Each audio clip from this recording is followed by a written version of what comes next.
Salut à tous et bienvenue sur la chaîne, j'espère que vous allez bien. Aujourd'hui, revue matos, revue mode mecha.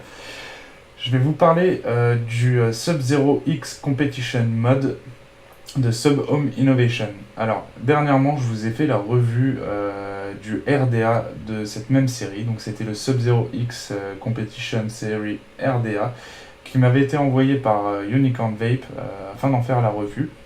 Et suite à ça, c'est vrai que moi j'en avais parlé dans la revue, j'avais vraiment envie de le tester sur le mode adéquat parce qu'il y avait une fonction pour l'hybrider entièrement et le rendre complètement flush sur le tube. Et c'est vrai que ça m'intriguait un petit peu. J'ai voulu me commander le mode et puis une fois que je suis allé sur Unicorn, j'ai vu qu'il était en rupture. Donc je me suis mis une alerte et dès que le truc est tombé, bam, je me le suis commandé et je suis vraiment pas déçu du résultat. Il commence à me faire chier ce train là, allez dégage. Merci. Bien, écoute. Euh, donc du coup, oui, voilà, je l'ai reçu et ça fait plusieurs jours que je suis dessus, que je le teste pas mal. Et ce mode me plaît beaucoup, pas que pour le système de fonctionnement avec le RDA, mais même en mode normal, en hybride classique, il est vraiment excellent, il est très réactif. Il y a quelques protections qui sont dessus, c'est assez intéressant, le switch le câble, le switch en lui-même qui ressemble un petit peu à celui du Broadside que j'aime déjà beaucoup. À l'intérieur, vous avez une sleeve qui va venir protéger si votre accu est abîmé, pas qu'il faille le faire, mais voilà, c'est un mode qui est quand même relativement intéressant, qui est pas très cher non plus, parce qu'on est sur un prix à 135 €. Donc pour un tube de cette qualité-là, j'estime que c'est pas très très cher non plus. Et puis voilà.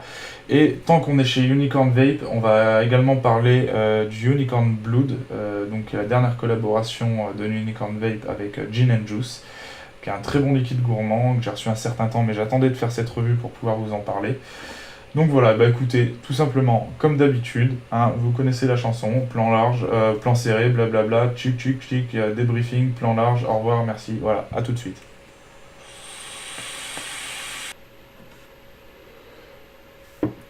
Ok, donc le Sub-Zero X Competition Mode, forcément j'ai ressorti le RDA que je vous ai fait récemment, puisque les deux sont quand même conçus pour être ensemble, même si bien sûr on peut les utiliser séparément.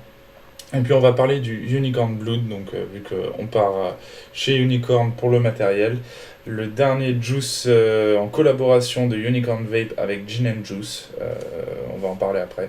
Et puis Bertrand m'a envoyé également, donc je le remercie énormément, un drip tip donc, de chez Trinity qui va très bien matcher avec le setup. Donc voilà, on va regarder tout ça ensemble. On va commencer forcément, puisque la revue est sur le tube tout d'abord. On va regarder le mode, donc qui arrive dans le même type de boîte que le RDA, en plus grand, là, ça va de soi. Hop, tac. On va voir le mode à l'intérieur, donc là en finition SSC Black, qui me plaisait beaucoup comme ça. Il est disponible également en copper et en brass. Ce qui est un petit peu dommage, on va dire, parce que chez Unicorn, ils vendent le RDA seulement en SS et la seule finition qu'ils n'ont pas en tube, c'est la version SS pure et dure, quoi. Donc du coup, c'est vrai que pour trouver quelque chose qui match, je leur ai demandé leur avis, hein, honnêtement. Je leur ai dit, pour vous, qu'est-ce qui rendra le mieux. J'hésitais entre celui-ci ou le copper et du coup ils m'ont dit le black, donc je suis parti pour le black. C'est vrai qu'il me plaît beaucoup, puis du coup ça peut matcher avec pas mal d'autres choses en plus, donc voilà. Vite fait, il n'y a pas grand chose dans le packaging. Hop, quand on est là en dessous, il y a une petite notice avec quelques mises en garde, etc. Donc Sub-Zero X Competition Series de Sub Home Innovation. Donc là, ils vont vous dire que pour hybrider, il faut au minimum 0,5 mm. J'ai passé un petit peu plus court dedans, ça passe, mais il faut virer. Ils ont un isolateur, je vous montrerai ça tout à l'heure. Bon, c'est pas conseillé, mais je sais quand même à peu près ce que je fais. Voilà, donc je vous le conseille pas non plus. Là, il vous montre comment le démonter, on va le voir après. Il vous explique donc qu'il y a une protection contre l'inversion des polarités. Vous êtes obligé de mettre le positif côté switch et le négatif côté atomiseur. Voilà, là c'est vous expliquer comment locker le switch, et puis derrière en fait voilà, ils vous disent que si vous démontez la vis du switch pour ouvrir le switch, la garantie ne fonctionne plus. Bah tiens regarde, bim, parce que moi je fais comment pour la revue si jamais je le démonte pas pour expliquer comment il fonctionne. Alors on va te faire foutre la garantie, c'est pas grave, tant pis, de toute façon la vis j'ai déjà fait sauter. Voilà. Et donc, même punition que dans le RDA, vous avez une petite plaque en acier qui est un certificat d'authenticité. J'aime bien ce principe de plaque en acier, ça change des petits bouts de carton ou des scratch codes, etc. J'aime bien, ça fait un truc un peu collector. Voilà. Après, comme je le disais, pour le RDA, c'est la même chose, hein, ça reste au fond de la boîte, mais rien que pour le principe, bah, je trouve ça plutôt sympa, quoi. Voilà. Bim. Et puis c'est tout. De toute façon, il n'y a pas besoin de grand chose de plus. Derrière, il vous donne quand même quelques petites précisions également. Hop. Donc le contact, donc vous avez 3 pièces mécaniques un petit peu. Ça fonctionne un peu comme le broadside, on va le voir, c'est dans le switch. Sleeve interchangeable, donc hybride, connexion hybride. Le switch qui est bloquable. Les trous de dégazage qui sont quand même assez énormes, on va le voir aussi. Protection contre l'inversion des polarités. Vous avez une sleeve pour éviter les courts-circuits, donc comme sur le broadside. Donc 25 mm de diamètre et 96 de haut. Alors je pense que c'est 96 de haut une fois que la queue est en place. Parce que une fois la queue en place, en fait on peut pas le refermer totalement comme là il est fermé, on va le voir. Parce que fermé totalement comme ça, moi j'ai mesuré à 93. Donc ça doit être une fois la queue en place. Voilà, on s'en branle de toute façon. Et ensuite ça fonctionne avec du 18650 qui n'est pas inclus. Voilà, et ensuite ils vous disent que il faut comment dire un pin qui ressort assez pour pouvoir l'hybrider. Voilà, voilà, c'est à peu près tout ce qu'on a dessus. Donc voilà, 25 mm de diamètre. Comme je vous dis, moi j'ai mesuré à 93,5 exactement de hauteur. Et donc les 96 qu'ils annoncent, ça doit être avec la queue, puisqu'on ne peut pas mettre le switch à donf, le fermer comme ça. Voilà. Donc en haut, vous allez avoir la bague hybride. Hop. Voilà, donc là avec un petit isolant qui est à l'intérieur. Petite protection qui va pouvoir permettre d'éviter les courts-circuits sur de l'hybride, ce qui est plutôt pas mal. Et après ça, vous pouvez l'enlever, hein, vous voyez, ça s'enlève. Moi par exemple, c'est pour le... comment dire, je vais y arriver. Le Flave Tank, du coup, le pin est à 0,3. Et du coup, en fait, quand on a cette petite protection, et bah, du coup, la cuille va pas venir toucher. Donc, du coup, ça fera pas connexion. Donc, moi, je l'ai enlevé pour pouvoir l'utiliser. Ce que je vous déconseille fortement, hein. C'est pas un exemple à suivre, mais en tout cas, voilà, ça s'enlève. Donc ça va être la bague hybride qu'on va pouvoir enlever, mettre de côté pour l'utilisation du RDA, on le verra après. Donc, je vois pas bien où j'en suis au niveau de ma mise au point. Bim. La sleeve qui s'enlève, donc qui peut être remplaçable. Donc vous pouvez pas vous tromper dans la manière de la mettre, parce que là vous avez, vous voyez, un petit renfoncement qui vient se bloquer à ce niveau-là. Vous voyez ? Parce que quand vous vous mettez comme ça, bah forcément, là, c'est pas possible, quoi. Voilà. Donc sleeve interchangeable, pour l'instant, j'ai pas vu de sleeve qu'ils ont sorti. Peut-être que ça va sortir prochainement. Ce serait pas mal, parce que du coup, comme ça, on pourrait personnaliser un petit peu son mode, mais pour l'instant, j'en ai pas trouvé. Voilà. Donc de toute façon, s'ils l'annoncent comme ça, c'est que, à mon avis, ça devrait sortir. Voilà. Les trous de dégazage. Donc là, vous avez le switch qui est devant, donc forcément. Hop. Les trous de dégazage qui sont quand même énormes. Vu que le positif, le mode est fait pour que le positif soit ici, bah forcément ça dégazera par le positif, et puis vous avez quand même des trous de dégazage qui sont relativement énormes. Là-dessus, bah, c'est bien foutu. C'est pas juste 3 petits trous percés un peu n'importe comment. À l'intérieur, voilà, vous avez une sleeve qui va protéger votre accu si jamais votre wrap est complètement niqué ou quoi.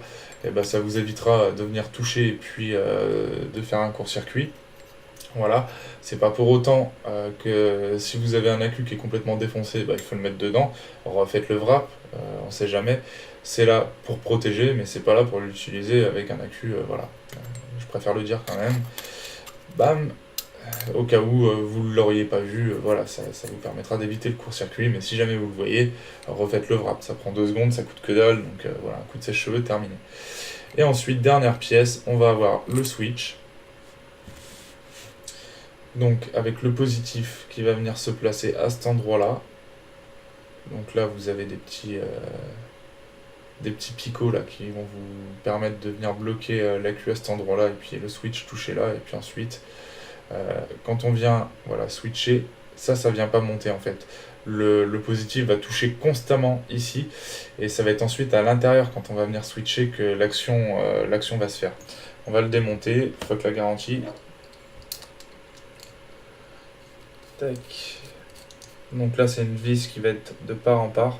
Ah, attendez, juste avant je vais vous montrer qu'on peut le verrouiller.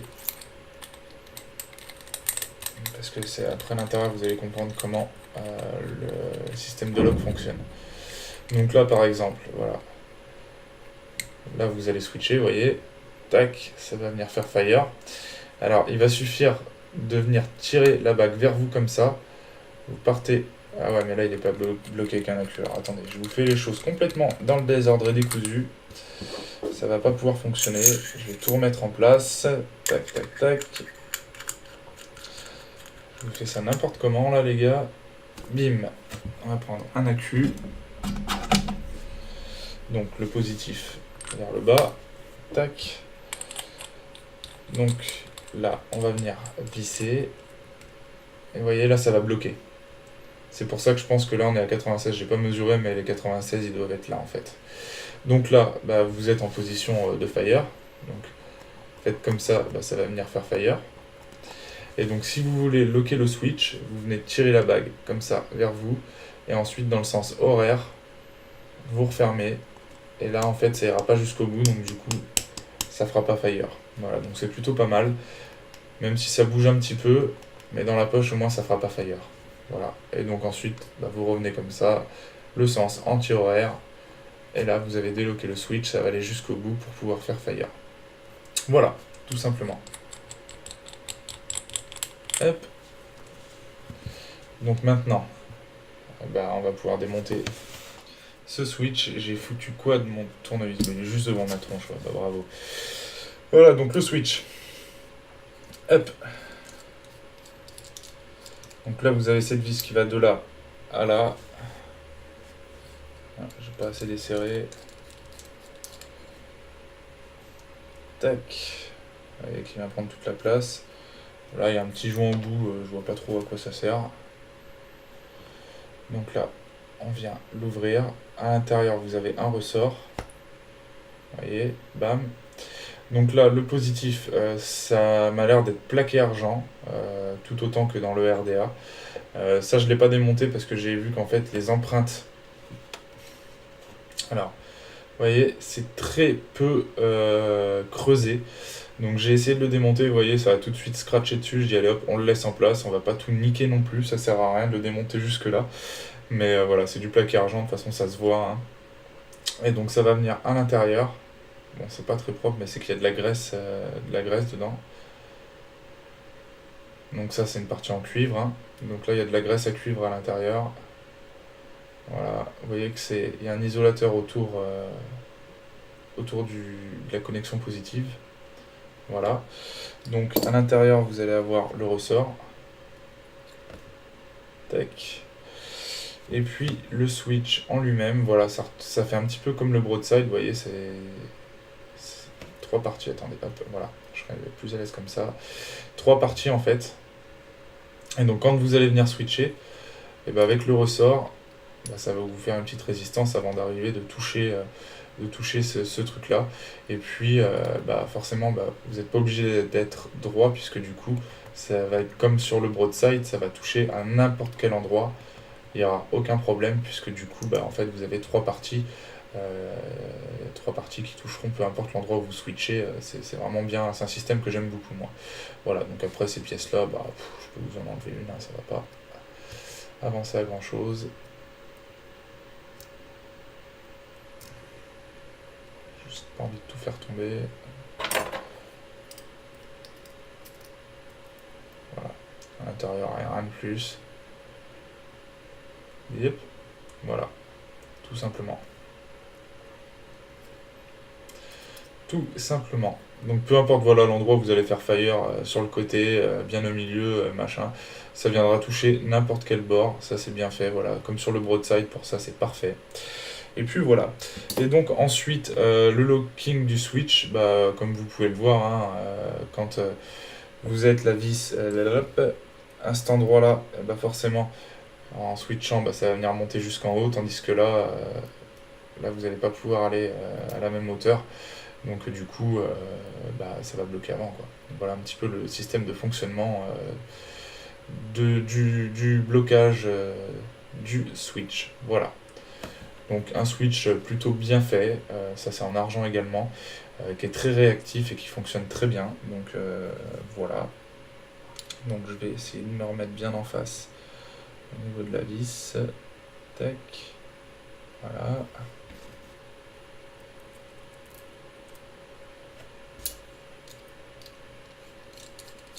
Pour moi, c'est un système qui avait déjà fait ses preuves avec le broadside et puis légèrement différemment quand même.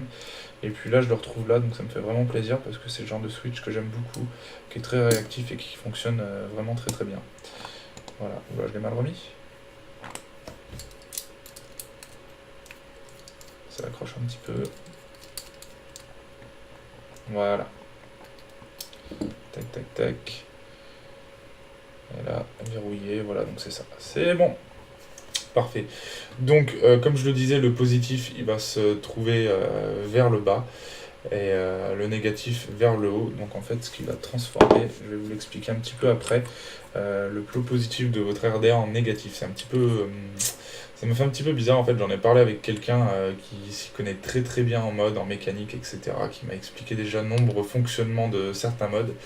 Et là, il m'a expliqué... voilà, enfin, je vous montrerai après.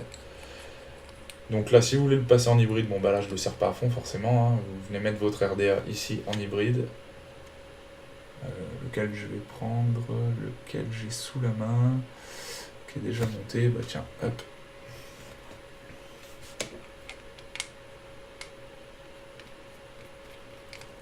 Tac. Donc là, on vient ensuite finir de serrer, et puis on vient faire fire. Vous voyez, c'est relativement très réactif, hein.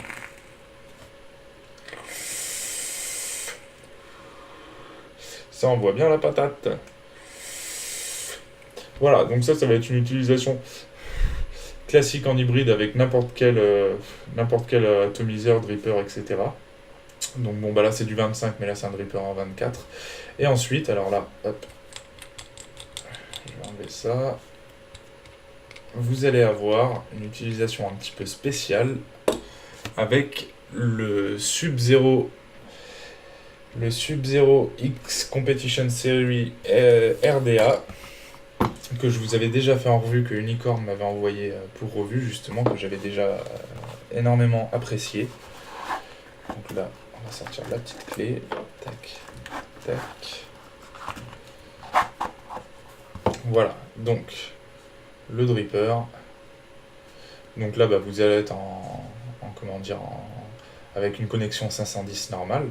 Donc là, vous pouvez également l'utiliser comme ça, ce qui sera dommage, parce que du coup, vous en avez une autre utilisation. Donc là, voilà, vous allez avoir le setup comme ça. Mais là où ça va devenir intéressant, on va venir enlever donc cette bague de connexion hybride. Là, avec la clé, on va venir enlever la connexion 510. Hop, je vais mettre les deux ensemble, tiens.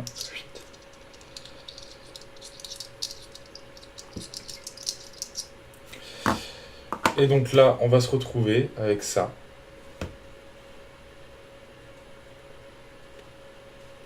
Que vous allez venir visser directement par-dessus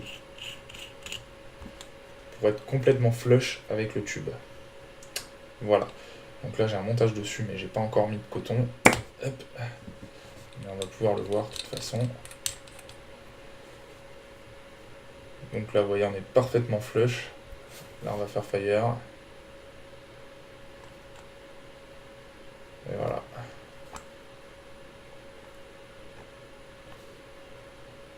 Ça fonctionne vraiment très bien. Alors, je vais l'enlever. Déjà ça, je vais le bloquer. Tac, pas faire de bêtises.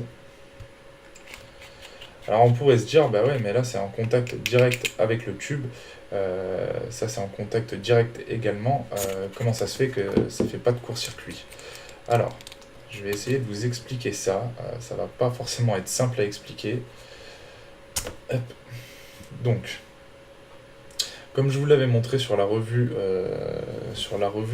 du dripper, donc là vous avez une vis en argent qui va être reliée au plot positif, donc qui va être reliée à ça. Entre les deux, vous allez avoir, je ne sais pas si on le voit, si on le voit légèrement en dessous, je ne sais pas si vous vous souvenez, eh ben, écoutez, ça va être simple, on va le démonter. Par contre, ce qu'il y a, c'est que j'ai un build dessus, j'ai peur que ça démonte tout. Bah écoutez, on va essayer, hein, ça va être aussi simple que ça.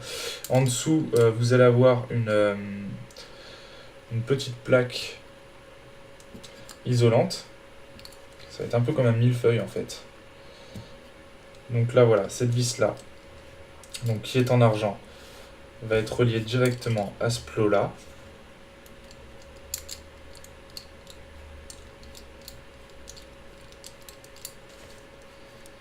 J'espère réussir à pas tout démonter au passage. Voilà, donc là, cette vis-là, hop. Je vais juste poser ça 2 secondes. Petite mise au point. Je vais tirer une petite barre.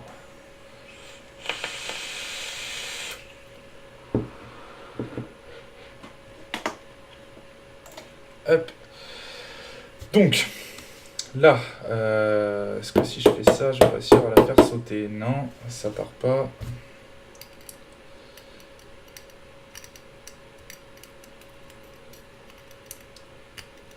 Comment je vais enlever ça? J'ai pas envie de niquer non plus ma pince en céramique.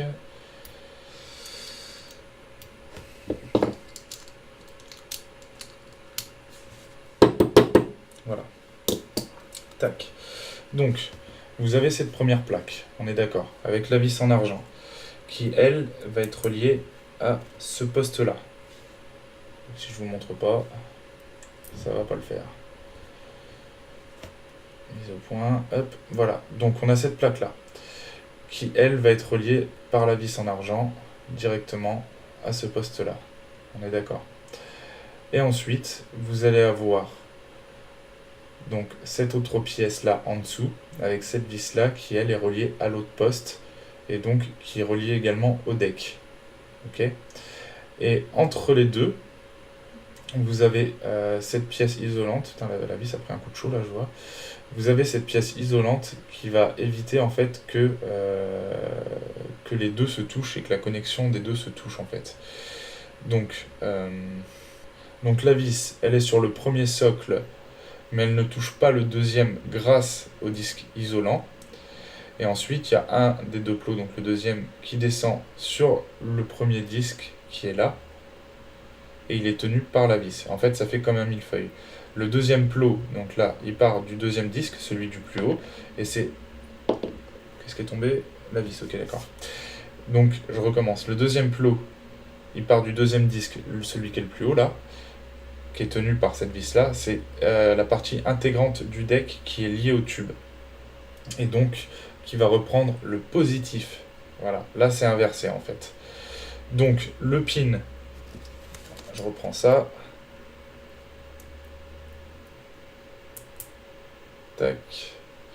Donc, le pin là, on pourrait croire que c'est le positif parce que c'est relié avec le côté isolant, mais vu que c'est le négatif qui touche, du coup ça devient le négatif. Donc le pin côté atto, là, celui-ci, c'est le négatif. Hop. Et le tube et le deck, donc le deck là avec ce plot là qui redescend, ça va être le positif. Et vu qu'entre les deux disques il y a un isolant, les deux plots ne sont pas connectés au même disque, et donc du coup c'est pour ça qu'il n'y a pas de court-circuit. Le disque pour le haut de la Q, donc celui-ci qui a le pin en argent, c'est un disque pour le corps du mode. Voilà, donc ça c'est le négatif. Et l'autre c'est le pôle de l'atto. Celui-ci, voilà. En gros, c'est à peu près ça. Ça fait un petit peu bizarre parce qu'on se dit, on se dit, bah, celui-ci, vu que c'est le plot qui est isolé, bah, forcément c'est le plot positif.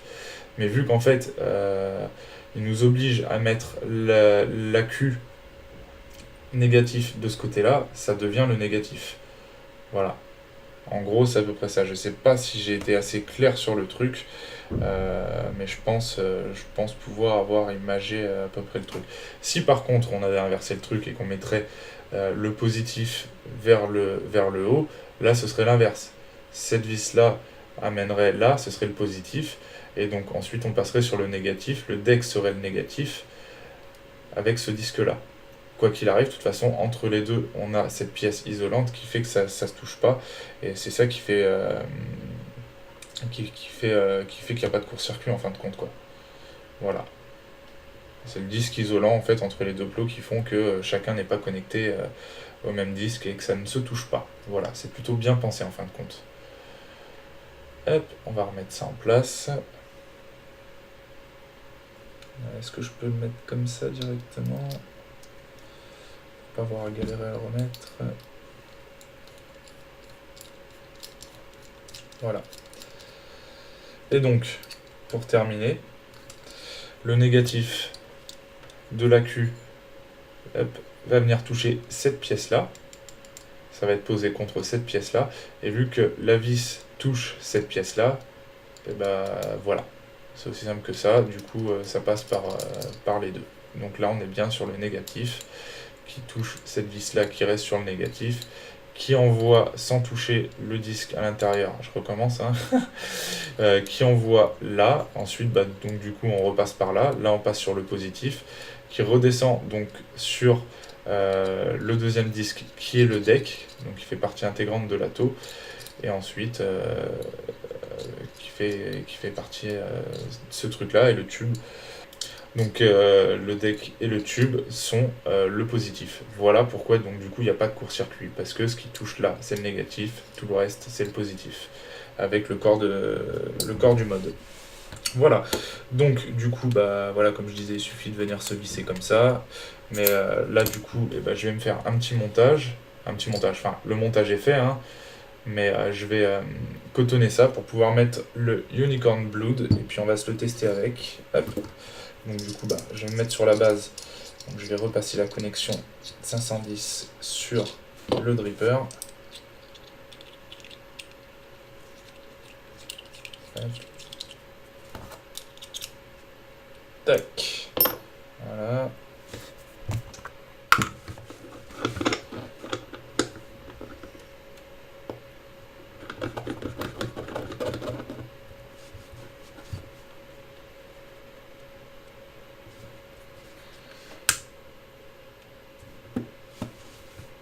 Non, de toute façon, là, je l'avais déjà fait fire tout à l'heure. Donc, écoutez, je me fais un petit cotonnage. Oh là là, je me fais un petit cotonnage en 2 spi. J'imbibe ça de Unicorn Blood. Je le mets sur le mode et puis on se retrouve tout de suite. Et ensuite, je vais mettre ce petit drip tip. Encore un grand merci à Bertrand sur le dripper pour vous montrer comment ça match. Allez, hop, on se fait ça en speed, à tout de suite.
Voilà, voilà ce que donne le setup. Voilà, avec le petit drip tip en plus, c'est vrai que ça finit bien l'ensemble. De toute façon, j'aimais pas ce drip tip, je l'avais déjà dit dans la revue.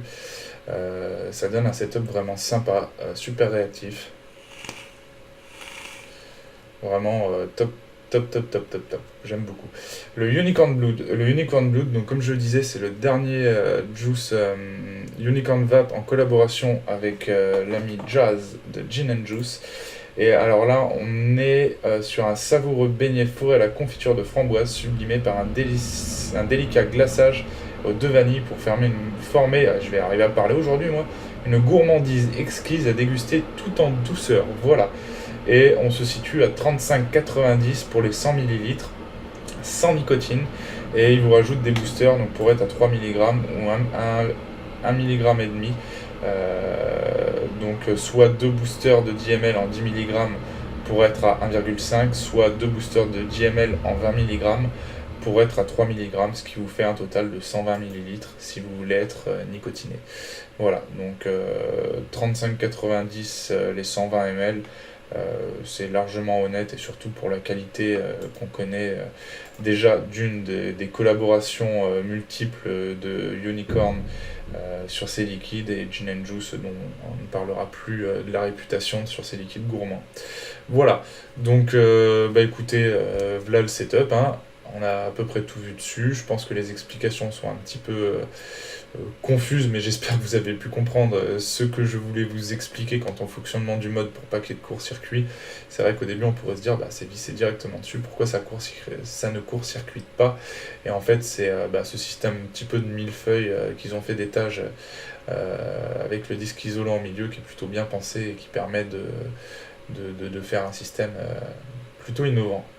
Voilà, donc en même temps, quand on s'appelle Sub Home Innovation, et si on n'a rien d'innovant, on a l'air un peu con, je pense. Enfin bon, je dis ça comme ça, mais c'était pour la petite blague toute pourrie. Voilà, écoutez, je me tire une barre, on se retrouve en plan large, et puis on débrief là-dessus.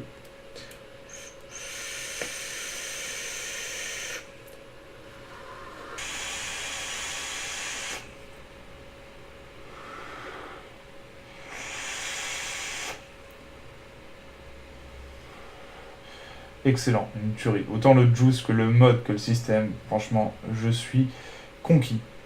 Voilà, donc vous avez vu le mode, hein. Déjà en hybride classique, il fonctionne très bien. Diverses protections, la sleeve à l'intérieur pour protéger la queue, le petit disque isolant sous la bague en hybride afin d'éviter justement des courts-circuits si jamais ça vient toucher ou quoi que ce soit, bien qu'il n'y ait pas de raison à ce que ça touche. Le switch, le câble, voilà. Déjà le mode en lui-même est très bien, il a une bonne prise en main, il n'est pas trop lourd par rapport à certains autres que je peux avoir. Il a un petit poids quand même, hein, je ne l'ai pas pesé mais il a un petit poids quand même. Mais voilà, c'est l'entre-deux que moi je vais apprécier. C'est pas aussi lourd qu'un Doom, mais c'est pas plus léger non plus qu'un Able. Voilà. Donc en tout cas voilà, moi c'est un mode qui me plaît beaucoup. Switch avec ressort mais qui est très très réactif. J'aime beaucoup son principe. Et puis alors déjà le RDA que j'aimais beaucoup au niveau de son plateau de montage qui est vraiment topissime. J'adore ce deck de montage avec ce système d'étau, etc. Je vais pas reprendre la revue du RDA. Déjà je l'aimais beaucoup au niveau de ses saveurs aussi. Voilà, c'était un RDA déjà qui me plaisait énormément. Et alors le système d'hybridage justement complet avec le tube, perfect. Là honnêtement les mecs ils ont bien pensé leur truc. Comme je disais avec le système un petit peu de millefeuille avec le disque isolant qui va vous permettre de bien différencier le positif du négatif pour pas faire de court-circuit avec le mode, c'est plutôt bien pensé. Alors peut-être que le système existe ailleurs, c'est possible, vous me le direz dans les commentaires. Moi en tout cas c'est la première fois que je le vois comme ça et en l'occurrence j'aime beaucoup. C'est très réactif, ça fonctionne vraiment très très bien et c'est un setup du coup que j'ai pas envie de dissocier juste pour deux autres drippers avec lesquels j'aime beaucoup et donc du coup je vais démonter celui-ci avec le Reload Titanium Heat Treated et le Flave Tank avec lequel ça match vraiment très très bien aussi. Voilà. Donc sinon c'est un mode voilà, que j'ai pas envie de décrocher, donc limite je serais même prêt à m'en prendre un deuxième justement pour l'avoir comme ça et ensuite pour pouvoir l'utiliser avec d'autres drippers. Parce qu'en plus voilà 135€ pour un tube de cette qualité avec des protections etc. hybride, fabrication américaine etc. honnêtement, il est d'une qualité, il n'y a rien à en redire. 135 € pour ça, bah, ça fait pas bien cher, parce que quand on voit le reste des prix de mode américains, on monte tout de suite à plus de 250 €. 135 €, honnêtement, c'est pas cher. Voilà. Le setup rend vraiment très bien. Merci à Bertrand pour le drip tip. Donc, ça vient de chez Trinity Glass Tank. Donc, ils font aussi des drip tips. C'est pas en verre, c'est en plastique. Enfin, plastique, je sais pas quelle matière c'est. Je pense que c'est peut-être du PMMA avec une petite bague en Delrin, là, je pense, pour la chaleur. Je sais pas. Si vous intéresse, le modèle s'appelle le Magnum. Donc je pense que ça doit être dispo chez Unicorn, si Bertrand me l'a envoyé. En tout cas, je trouve que ça termine parfaitement bien le setup. Et on se retrouve avec quelque chose de vraiment magnifique. Voilà. Donc pour le coup, moi qui avais un petit peu peur du fait d'être en SS avec un tube black, et je trouve que en fait l'ensemble rend plutôt cohérent avec ce drip tip qui vient terminer le truc. Et je suis plutôt content du visuel que ça donne. Voilà.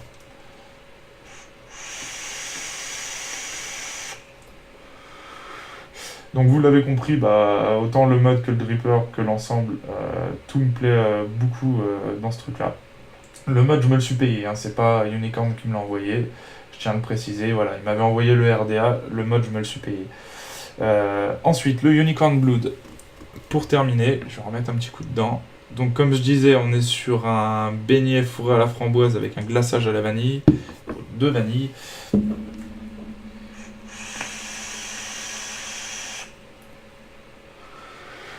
Alors moi, quand je l'ai reçu, je pense qu'il manquait un peu de ce type. Et ce qui m'étonnait, c'est que je sentais un petit peu de maïs soufflé dedans. Un peu style popcorn, mais pas vraiment du popcorn, maïs soufflé. Et avec plus de ce type, justement, ce côté-là a disparu pour laisser place vraiment à un goût de beignet bien frit. On a bien le goût de friture, etc. C'est très très bien retranscrit. On a vraiment un bon goût de beignet fourré à la framboise, style un petit peu confiture. Le glaçage à la vanille, je l'ai un petit peu moins, on le sent, c'est vraiment très léger, c'est très subtil. On est chez Gin & Juice, ça reste dans la subtilité, bien que je pense que c'est celui de Gin & Juice que j'ai goûté. Bon, après c'est une collaboration, c'est pas vraiment de chez lui, mais que je trouve le plus goûtu, on va dire. Celui-ci, il a vraiment du goût. Un goût très prononcé de friture, un goût très prononcé de beignet, de framboise. Alors que d'habitude, chez Gin & Juice, ces gourmands vont être plus légers, vont être plus dans la subtilité. Là, on est clairement sur un bon gros beignet bien frit, bien gorgé d'huile, qu'on vient croquer dedans, etc. C'est très bon, je dis pas le contraire. Moi, honnêtement, je l'adore, je le descends. Vous voyez, ouais, j'en suis presque à la moitié. Je me fais plaisir dessus. Il est excellent. Dessus, j'en ai rien à redire. Mais c'est vrai que ça fait bizarre parce qu'on est un petit peu moins dans la subtilité habituelle de jazz. Peut-être que c'est le rendu que Bertrand et Bastien voulaient rendre au niveau d'Unicorn. Après, voilà, je pense que quand ils font une collaboration comme ça, des deux côtés, il doit y avoir un cahier des charges. Sûrement plus du côté Unicorn, puisque ça sort sous le label de Unicorn Vape. Mais voilà, en tout cas, c'est vraiment un très très bon liquide. Si vous êtes sur des gourmands, style beignet, etc., et là c'est parfait, c'est un des meilleurs beignets que j'ai pu goûter. Et avec ce fourrage à la framboise là, c'est vraiment mortel quoi. Donc Unicorn Blood, donc du sang de licorne, très très bon. Moi quand je l'ai reçu, voilà, je lui ai laissé un petit peu plus de steep et il s'en est qu'amélioré. Enfin, de toute façon en général c'est un petit peu le but du steep. Et vraiment très très bon. Donc 35,90 pareil pour 120 ml. Je pense que c'est carrément honnête. Donc si c'est votre type de vape gourmande un petit peu fruitée, surtout n'hésitez pas. Il est vraiment excellent. Voilà.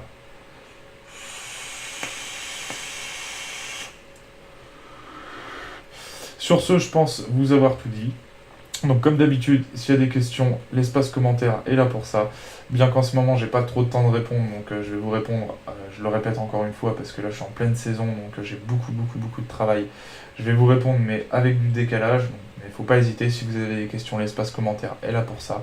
Voilà, et puis je vous dis à très bientôt pour de prochaines revues. Je vous souhaite à tous une très bonne journée ou une très bonne soirée. Et puis comme d'habitude, restez loin de la clope, prenez votre box, et la vape c'est la vie les amis.